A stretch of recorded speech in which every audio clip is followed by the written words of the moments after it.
오늘 설교 말씀을 통해서 하나님께서 여러분 각 사람에게 해답도 주시고 용기도 주시고 또 필요한 것들 채워주시기를 주님의 이름으로 축원합니다.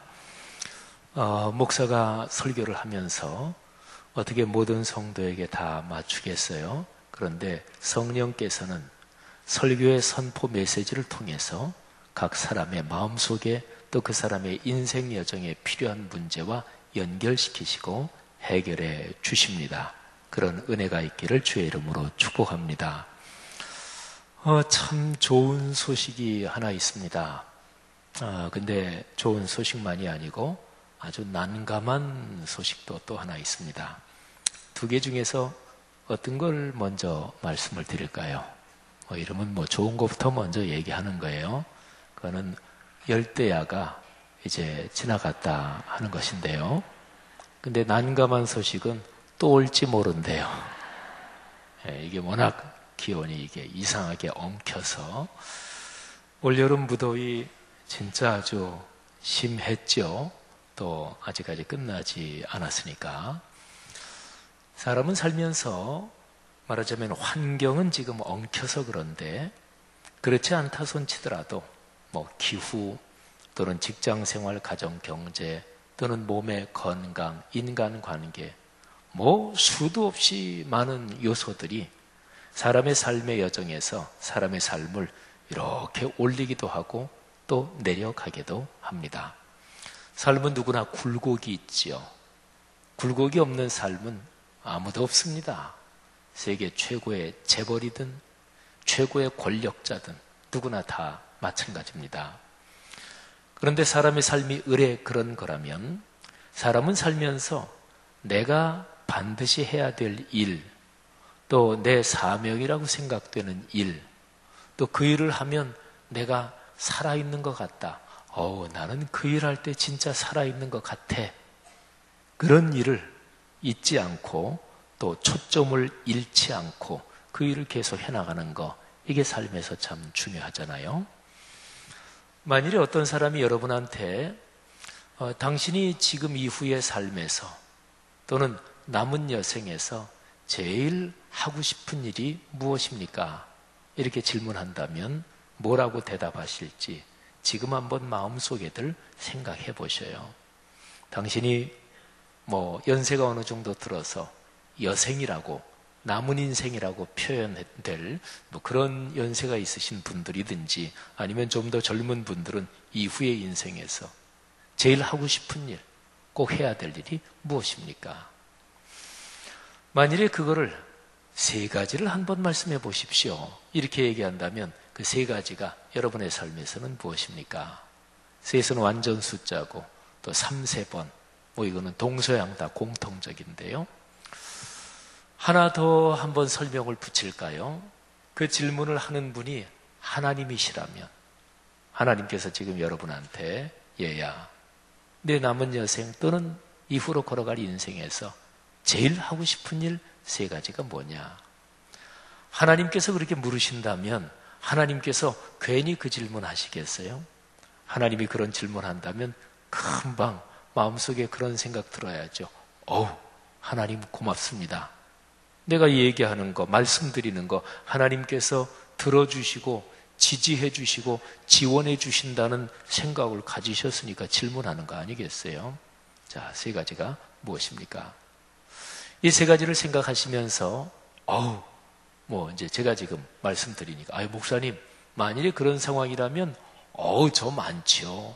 근데 사실은 너무 많아서 세 가지 딱 집어내기가 힘들어요. 한 2, 3일은 좀 생각해야 될 것 같아요. 그런 분은 죄송하지만 진짜 하고 싶은 일이 없는 거예요.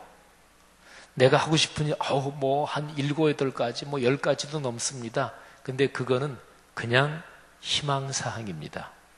우리 한국말 쓰이는 우리 한국말 관례에서 희망사항 그러면 원래 그 뜻은 아닌데, 근데 이렇게 내가 있었으면 좋겠다, 했으면 좋겠다 그런데 아니면 말고 요 정도 되는 거를 보통 우리가 희망사항 이렇게도 표현하죠. 그러니까 하나님께서 내게 너 이후의 일생에서 제일 하고 싶은 일 3가지가 뭐냐? 이렇게 물었을 때 하나님 너무 많아서 3가지로 압축하지 못하겠어요. 그런 사람은 진짜 하고 싶은 일이 딱히 없는 거예요. 그냥 희망사항들만 있지. 그런 거 말고요. 진짜 하고 싶은 일이 무엇입니까? 만일에 하나님께서 저한테 그런 질문을 하신다면 저는 또 목사로 살아가고 있으니까 제도적인 교회 공동체에서 은퇴하기까지 이제 꼭 10년 남았는데 내가 은퇴하기까지 10년 동안 또는 제도적으로 은퇴는 있어도 그리스도인으로서는 하나님이 부르실 때까지 이 지상의 삶을 걸어가는 거잖아요. 그러면 하여튼 이후로 남은 인생 너 제일 하고 싶은 일 3가지 뭐냐? 그러면 제가 하나님 앞에 저는 금방 말씀드릴 수가 있습니다. 사실은 정확히 말하면 좀 이렇게 말씀드려야 돼요. 하나님 죄송하지만 3가지는 아니고 4가지예요. 근데 1가지는 좀 개인적인 이런 거고, 그리고 3가지가 이런 것입니다. 제일 첫 번째는 예배. 올해 우리 교회가 예배를 무지무지하게 강조하잖아요. 근데 이거는 제 마음속에는 재작년 정도부터 제 마음속에 계속 있었던 거예요. 오늘날의 한국교회가 다시 살고 하나님의 축복의 자리로 다시 돌아가는 것은 예배를 예배되게, 예배를 성경적으로 드려야 된다. 그래서 계속 마음에 품고, 그러면서 종교개혁 500주년 지나오면서 종교개혁 500주년 그 다음 해인 올해 예배에 모든 것을 집중한다. 그런 거죠. 하나님, 제가 은퇴하기까지 우리 말씀삼 공동체 성락성결교회에서 참으로 은혜로운 예배가 하나님 앞에 올려지게 하옵소서. 그래서 우리 교회 예배가 교단과 한국교회 예배의 어떤 중심이 되게 하시고 모델이 되게 하옵소서. 우리 교회 성도들은 참석할 때마다 은혜 받고 그 예배에서 하나님을 만나게 하옵소서. 그게 제 간절한 첫 번째고요. 2번째는 선교에 대한 것입니다. 어느 목회자나 선교를 강조하지 않는 목회자는 없을 거예요. 저도 물론 선교를 강조하지요. 우리 교회에서 말씀 삼운동 온 세계 선교. 근데 선교를 강조하는데 저는 아주 유별나게 선교를 강조하고 그런 스타일 쪽은 아닙니다. 선교는 유별나게 강조해야 될 거라기보다 그리스도인으로서 의당, 마땅히 늘 일상으로 이 세상 떠날 때까지 감당해야 될 거예요. 그러니까 유별나게 선교를 어느 때 하다가 그 다음에 그만해도 되고 이런 게 아니거든요. 그래서 저는 우리 교회 선교를 모든 성도들 한 분 한 분 마음속에 복음을 땅끝까지 전하는 일이 참으로 중요하다.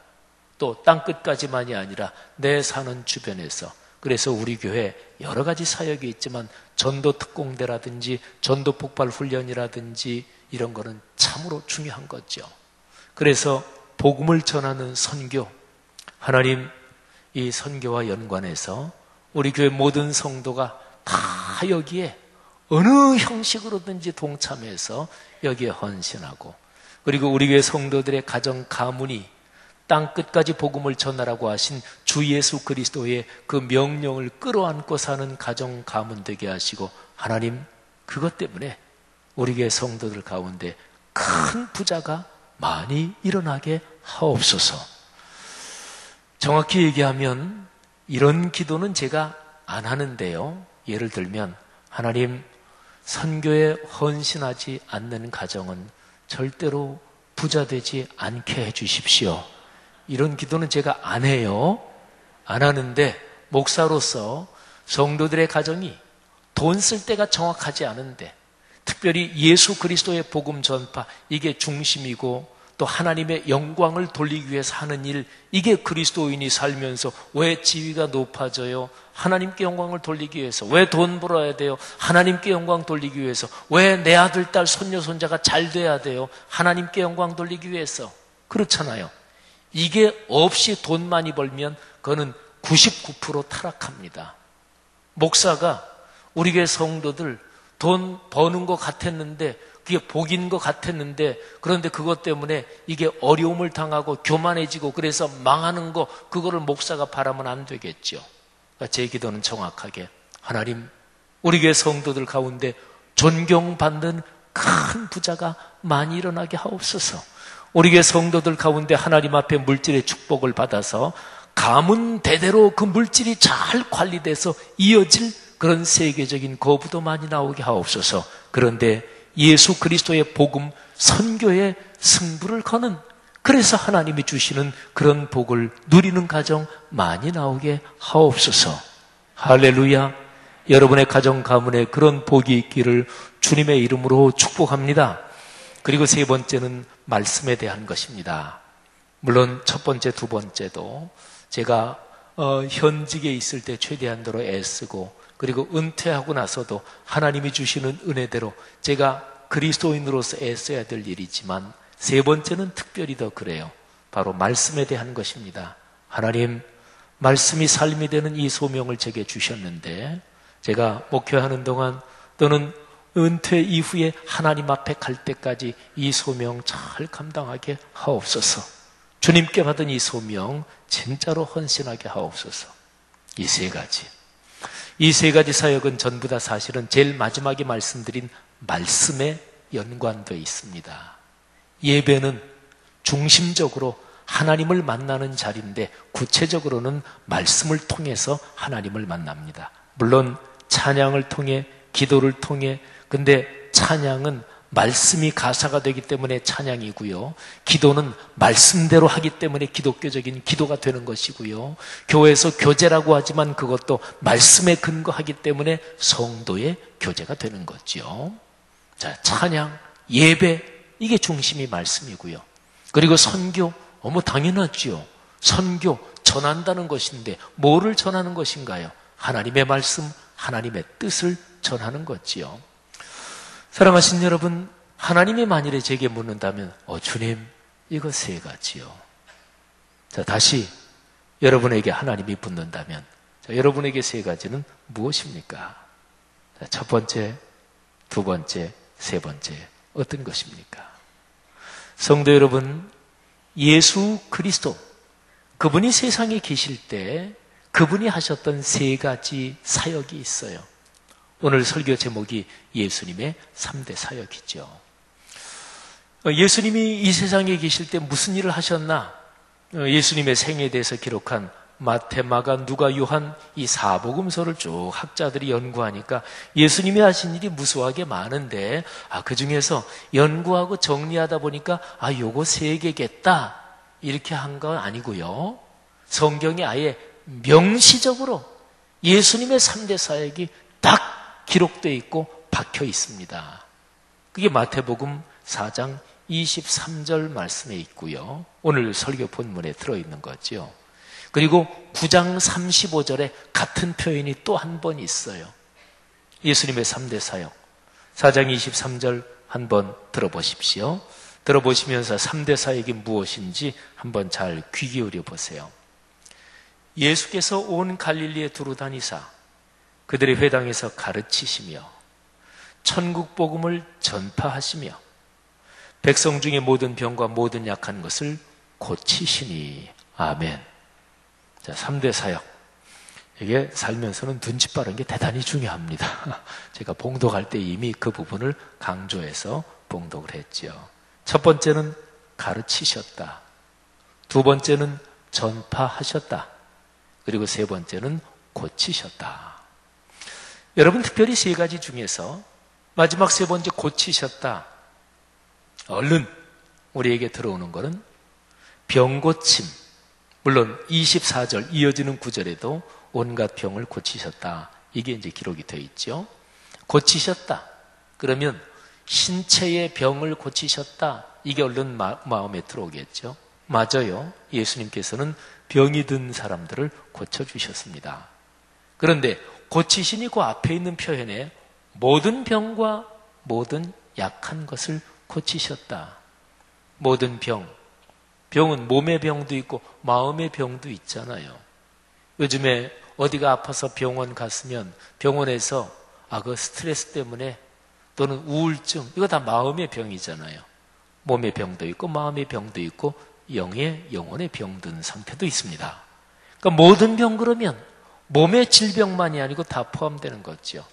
그 다음에 모든 약한 것, 이렇게 표현됐죠. 어떤 가정이 있어요. 근데 그 가정을 종합적으로 평가해 볼 때 경제적으로 너무 어려우면 이게 넉넉하게 건강한 게 아니잖아요. 가정이 생활하려면 애들 교육시키고 또 먹고 사는데 어느 정도 지장 없을 정도의 경제력이 있어야 되잖아요. 근데 경제가 너무나 이게 밑으로 떨어지면 그 가정이 전반적인 건강도에서는 약한 거죠. 또 어떤 가정은 경제적으로 넉넉해. 근데 내외 간에 금이 갈대로 갔어. 부모 자녀 간에 대화 시간이 없어. 그러면 경제적으로 넉넉하지만 그 가정이 전반적으로 종합적으로 볼 때 넉넉하게 건강한 건 아니죠. 그 가정도 약한 것입니다. 하나님은 그런 가정을 고치시는 거예요. 모든 약한 것, 거기에는 그런 것도 포함되죠. 모든이라고 했으니까. 하나님께서 여러분의 가정을 온전히 건강하게 하시고 복을 주시기를 주의 이름으로 축복합니다. 이런 가정, 예를 든 거, 이거를 사회적으로 넓혀보세요. 어느 사회, 그 사회가 요즘 문제가 너무나 많아. 사회 갈등이 심각해. 그것도 약한 거잖아요. 예수 그리스도의 복음은 개인에게만이 아니라, 가정만이 아니라 사회, 한 국가, 오늘의 세계를 약한 부분을 치유해서 건강하게 하는 복음인 것을 믿으시기를 바랍니다. 그렇죠. 하나님께서는 온 세상의 주님이시니까 하나님께서 겨우 개인의 영혼만 구원하시고 사회적인 문제, 하나님이 난 그런 거 못해. 예수 그리스도의 복음, 사회를 건강하게 하고 그런 데는 복음이 능력이 없지, 그런 거겠어요? 아니잖아요. 사랑하신 여러분, 모든 것을 고치시는 주님의 은혜가 여러분 개인과 가정 가문, 우리 사회 오늘의 세계에 충만하기를 위해서 더욱더 기도하시기를 바랍니다. 자, 주님의 3대 사역 가르치셨다, 전파하셨다, 그리고 고치셨다. 여러분, 예수님의 이 3대 사역이 마태복음 4장의 문맥에서 앞부분하고 연결이 돼요. 성경을 읽다 보면 몇 장, 그런데 예를 들어서 요한복음 4장 또는 마가복음 4장 또는 데살로니가 전서 2장, 그러면 한 장의 내용이 사실은 문맥으로 봐서 앞에 장하고 계속 이어지는 내용이다. 또 뒤에 이어지는 장하고 이게 떨어지면 안 된다, 이런 것도 있는데 어떤 장은 앞에하고 뒤하고 이게 딱 좀 구분이 돼서 하나가 딱 덩어리가 지는 그런 장들도 많이 있어요. 마태복음 4장이 그래요. 3장에서는 예수님이 세례받는 장면으로 끝나요. 그리고 4장 1절 딱 들었으면 예수님께서 광야에서 사탄에게 시험을 받으러 나가시는데 말하자면 본격적인 사역의 시작이지요. 4장 1절부터 11절까지 광야에서 마귀에게 시험을 받으시는 장면이 기록이 되어 있어요. 4장이 끝나고 오늘 설교 본문이 4장 제일 마지막 3절이에요. 5장으로 딱 넘어가면 예수님이 산에 올라가 앉으시고 사람들을 가르치시는 장면이 나옵니다. 장면도 바뀌어요. 세팅이 바뀌어요. 연극으로 말하면 막이 바뀌는 거죠. 산에서. 그러면서 이제 거기에서 예수님께서 이런저런 얘기를 하시는데 산상설교라고 하는 것이 5장, 6장, 7장 한 덩어리가 나오지요. 그러면 4장은 이 가운데에서 딱 떨어진 구분이 명확하게 되는 한 덩어리란 말이에요. 근데 이 4장의 결론이 오늘 설교 본문 요게 결론이에요. 그 중에서도 예수님의 3대 사역 나온 거, 가르치시고 전파하시고 고치신 거, 3가지는 말씀이 중심이라 그랬죠. 뭐를 가르치느냐, 가르친다는 거에는 배우는 것도 포함이 되지요. 그러니까 말씀을 가르치고 배우는 거, 말씀을 전파하는 거, 그리고 말씀이 삶이 되면서 모든 병과 모든 약한 게 치유되는 거. 예수님의 이 3대 사역이 4장의 결론이에요. 그러면요, 결론은 요 결론 앞에 있는 내용하고 연관이 되겠죠. 그럼 앞에 있는 내용이 3가지예요. 1절부터 11절 예수님이 마귀에게 시험을 받으시는 장면, 그 다음에 12절부터 17절 예수님이 사역을 시작하시면서 제일 첫 번째 메시지를 전하는 이 첫 번 메시지, 그리고 18절부터 22절은 제일 최초에 부른 4명의 제자를 부르시는 장면. 자, 이 세 가지가 예수님의 3대 사역하고 연관이 된단 말이에요. 자, 첫 번째, 마귀에게 시험을 받으시는 거. 예수님은 마귀에게 시험을 받으실 때 그를 물리치시는데 그 공격을 어떻게 물리치실까요? 기록된 말씀을 가지고 물리치십니다. 여러분, 사람은 살면서 악한 영에게 공격을 받습니다. 악한 영은 나 마귀야 그리고 뿔 달고 나타나지 않아요. 도둑놈이 이마에다가 나 도둑이야 그리고 집에 들어와요? 그러지 않잖아요. 주변 살면서 사기치고 등 쳐먹는 사람, 등 치는 거는 할머니 할아버지가 등 두드려 주는 거 말고 등 쳐먹는 사람, 이런 사람이 나 사기꾼이야 이마에 써붙이고 다니지 않잖아요. 마귀도 마찬가지. 교묘하게 마귀는 활동합니다. 그리고 누구나 다 목회자를 포함해서 모든 성도는 마귀의 수하 노릇을 할 수도 있어요. 어떤 신앙이 좋은 그리스도인이 어떻게 하다가 시험에 들어서 마귀 수하 노릇도 할 수 있어요. 말하자면 이렇게 저렇게 마귀에게 이용당하는 거죠. 마귀의 시험은 교묘합니다. 교활합니다. 우리 인간의 육성으로는 결코 당할 수가 없습니다. 그래서 주님의 도움이 필요합니다. 근데 예수님이 그 샘플을 보여주셨어요. 사탄이 3번 예수님을 시험할 때 예수님은 그 시험을 3번 다 물리치셨는데, 그런데 공통적인 방법은 기록되었을 때 기록된 말씀을 가지고 물리치셨습니다. 이게 무기예요. 그래서 기독교 2000년 역사에서 성령의 능력 또는 말씀의 능력은 보통 검으로 칼로 비유됩니다. 그래서 우리가 유럽 같은 데 돌다 보면 기독교 역사가 오래된 곳이니까 거기에 교회 건물에 조각이나 이런 데 보면 칼이 있다. 그러면 그건 언제나 2가지로 생각하시면 돼요. 성령의 능력 또는 말씀의 검, 이렇게 보시면 돼요.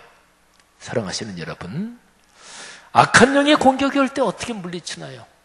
이거는 예수님이 하신 3대 사역, 이거를 내 인생에서 열심히 참여하고 헌신하면 마귀의 시험은 물리칠 수 있어요. 사랑하시는 여러분, 말씀을 가르치고 배워야 돼요. 말씀을 전해야 돼요. 그리고 말씀이 삶이 되면서 내 삶이 늘 건강 상태를 유지해야 돼요. 그러면 악한 영의 시험도 물리칠 수 있다는 거죠. 그런 인생 되기를 바랍니다. 2번째, 예수님의 제일 첫 번째 메시지, 결론은 17절입니다. 이때부터 예수께서 비로소 전파에 이르시되 회개하라, 천국이 가까이 왔느니라. 예수님의 핵심 메시지는 천국이에요. 다른 표현으로 말하면 하나님 나라.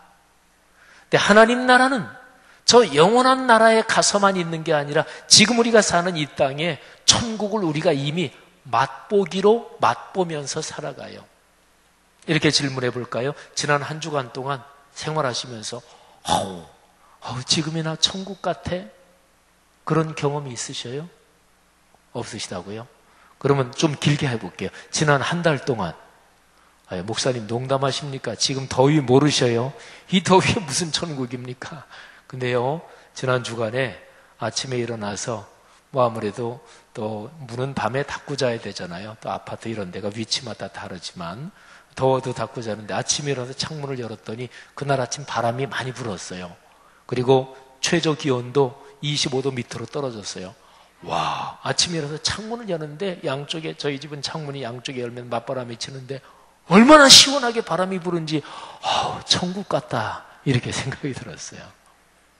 여러분, 예수 믿는 사람이 살아가면서 어떤 상황, 무슨 일 때문에 그거 다 좋아요. 그런데 천국 같다, 이런 거를 이 땅에서 전혀 못 느낀다, 그러면 그 신앙에 문제가 있는 거예요.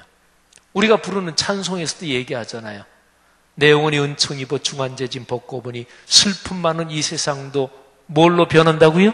천국으로 화하도다. 사랑하신 여러분, 예수님께서 천국이 가까이 왔다. 근데 가까이 왔다는 헬라어는 아직은 안 왔는데 이제 얼마 안 있으면 온다, 이런 뜻이 아니에요. 이 가까이 왔다는 헬라어 엥기조, 이 표현은 뭐냐면 이미 우리 안에 들어와서 활동을 개시했다, 이런 뜻이에요. 사랑하신 여러분, 어떻게 하면 천국을 경험하며 살 수 있을까요? 우리가 일주일 내내 그런 건 아니지만 적어도 한 주간 동안에 한두 번은 천국 같다, 감사하다. 어떻게 그렇게 경험할 수 있을까요? 예수님의 3대 사역이 답이에요. 말씀을 가르치고 배우며 말씀을 전파하며 그리고 말씀이 삶이 되면서 내 삶이 치유되면 천국 같은 감동, 그런 기쁨을 누리는 거예요. 아까 전도 폭발 훈련, 그분들은 천국 같은 경험을 가장 많이 누릴 분 중에 한 분이에요. 교구 또는 구역 또는 남녀전도에 어떤 활동을 하면서 다른 사람을 돌봐주고 다른 사람을 사랑하며 그렇게 사는 사람들은 천국 경험할 가능성이 가장 많은 사람들이에요. 천국을 현재 진행형으로 경험하며 사시기를 주의 이름으로 축원합니다. 세 번째 18절부터 22절 제일 최초의 제자 네 사람을 부릅니다. 베드로 안드레 형제가 아니죠. 야고보 요한 형제가 아니죠. 제자는 왜 부르는 것일까요? 제자들은 무슨 일을 해야 되는 것일까요? 이거 너무 간단하지요. 스승이 하는 일을 하면 돼요. 그러면 제자의 사명은 가르치고 전파하고 고치는 일. 제자 공동체가 바로 교회였지요. 교회가 하는 사명, 가르치고 전파하고 고치고 치유하는 일. 할렐루야. 사랑하는 성도 여러분들이요, 오늘 예수님의 3대 사역이 여러분 인생의 제일 중요한 일이 되시기를 주님의 이름으로 축복합니다. 가정 가문마다 예수님의 3대 사역에 헌신하면, 그렇게 헌신하는 가정 가문마다 하나님께서 반드시 복을 내리실 거예요. 왜요?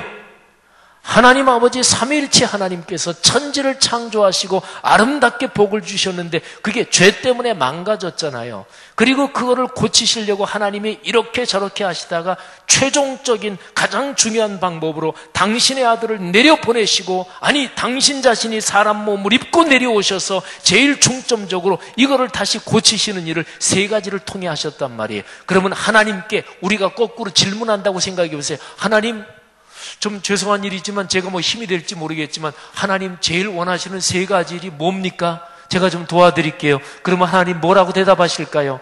그래, 가르치고 전파하고 그리고 치유하는 일이다. 하나님의 절대 관심사, 그게 내 관심사가 될 때 그 사람이 복을 받지 않으면 누가 복을 받겠어요? 그 가정 가문이 복을 받지 않으면 누가 복을 받겠어요? 성도 여러분들이요, 예수님의 3대 사역, 말씀을 중심으로 한 이 3대 사역이 여러분 삶의 제일 중심에 있기를, 그래서 복을 받아들이며 넉넉하게 나누기를 주님의 이름으로 축복합니다. 기도하겠습니다.